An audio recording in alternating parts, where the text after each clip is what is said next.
સૌપ્રથમ તો spark today ન્યૂઝને ખૂબ ખૂબ અભિનંદન અને અભિવાદન આપું છું કે ખૂબ સરસ મુહિમ એ લોકોએ ચાલુ કરી છે કે સ્વચ્છ વડોદરા શહેર. મારું શહેર સ્વચ્છ હશે તો મારું શહેર સુંદર દેખાશે. આપણે આપણા શરીરને સુંદર રાખવા માટેના તમામ પ્રયત્નો કરીએ છીએ, પણ શહેરને સ્વચ્છ રાખવા માટેના આપણે પ્રયત્ન નથી કરતા.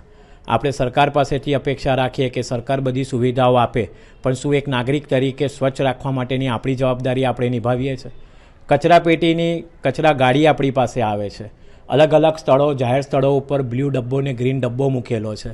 દરેકની ઉપર મેસેજ મૂકેલો છે કયામાં સૂકો કચરો નાખો, કયામાં નીલો કચરો નાખો, પર એ કોઈ પણ બાબતનું આપણે ધ્યાન રાખતા નથી. આપણે કચરો દેશમાં એક જ જગ્યાએ નખાય છે અને તે છે રોડ. રોડ સ્વચ્છ નહીં હોય ને તો એ જે કચરો છે એ રોગરૂપી પરિવર્તિત થઈને આપણી પાસે જ આવે છે. અને આપણે આશા રાખીએ છીએ કે નિરોગી રહીએ. નિરોગી રહેવા માટે આપણે સૌથી પહેલાં તો સ્વચ્છ રહેવું જરૂરી છે.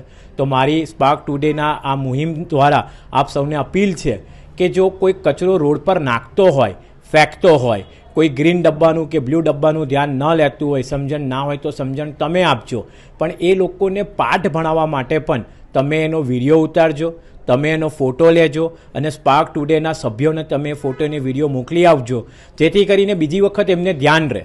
જો શરમમાં નહીં મૂકીએ ને ત્યાં સુધી લોકો સમજે નહીં, અને સમજણ આપવી ખૂબ જરૂરી છે. તો આ આપની, મારી, શહેરને સ્વચ્છ રાખવાની આપણી સૌની જવાબદારી છે. કોઈનો વાંક કાઢવા કરતાં પહેલાં આપણે આપણી અંદર જોઈ લઈએ કે આપણે શું કરીએ છીએ.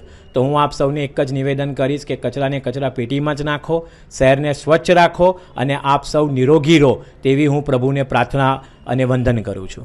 દીપેશ જૈન, ઉપભોક્તા અધિકાર સંગઠન, રાષ્ટ્રીય પ્રવક્તા.